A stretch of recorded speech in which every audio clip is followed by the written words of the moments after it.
नमस्कार मंडळी. अर्जेंटिनाचा जगप्रसिद्ध फुटबॉलपटू लिओनेल अँड्रेस मेसीनं आपल्या कारकिर्दीत फुटबॉलमधील सर्वात प्रतिष्ठित समजला जाणारा बॅलन डॉर हा पुरस्कार विक्रमी 8 वेळा जिंकला आहे. अर्जेंटिनाच्या संघाला 2022मध्ये फिफा विश्वचषक जिंकून देण्यात त्याचे मोलाचे योगदान आहे. मेसी जगातील सर्वाधिक गोल करणारा आणि सर्वाधिक असिस्ट देणारा फुटबॉलपटूपैकी एक आहे. मेसी त्याच्या वेगवान ड्रिबलिंग आणि अचूक फ्री किकच्या उत्कृष्ट क्षमतेसाठी ओळखला जातो. मेसीला फुटबॉल इतिहासातील गॉट अर्थात ग्रेटेस्ट ऑफ ऑल टाईम मानलं जातं. मेसी गॉट इंडिया टूर 2025च्या निमित्तानं भारताच्या दौऱ्यावर आहे. 13 ते 15 डिसेंबर 2025 पर्यंत. या दौऱ्यादरम्यान मेसीनं भारतातील 4 शहरांना भेटी दिल्या आहेत.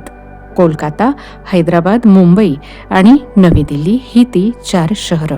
मेसीचा हा दौरा प्रामुख्यानं प्रचार, चॅरिटी आणि भारतातील फुटबॉलला प्रोत्साहन देण्यासाठी आयोजित करण्यात आला. नवी दिल्लीत अरुण जेटली स्टेडियमवर समारोप कार्यक्रमात महाराष्ट्राचे मुख्यमंत्री माननीय देवेंद्र फडणवीस यांनी मेसीला भेट म्हणून बोधिसत्व पद्मपाणी ही पेंटिंग दिली. काय आहे बोधिसत्व पद्मपाणी? हा एक प्रकारचा बुद्ध आहे जो इतरांना ज्ञानप्राप्तीसाठी मदत करतो. हे एक भित्तिचित्र आहे जे की अजिंठा लेणी क्रमांक 1 मध्ये आहे, जे की 5व्या शतकात गुप्त राजघराण्याच्या काळात बनवले गेले होते. या चित्रात बोधिसत्वानं एका हातात कमळाचे फूल धरलेले आहे.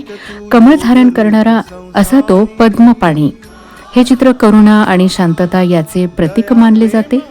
कमळ जसे चिखलात राहून चिखल विरहित असते, तसंच बोधिसत्व संसारात असूनही संसारातील मोहमायेपासून वंचित आहेत, हे या चित्रातून आपल्याला दिसून येतं. बोधिसत्व पद्मपाणी हे चित्र केवळ अजिंठा लेण्यामधीलच नव्हे तर भारतीय चित्रकलेच्या इतिहासातील उत्कृष्ट नमुना आणि वारसा म्हणून गणले जाते. प्रतिष्ठित व्यक्तींना राज्याच्या समृद्ध संस्कृतीची ओळख करून देण्यासाठी अशी ऐतिहासिक भेट दिली जाते.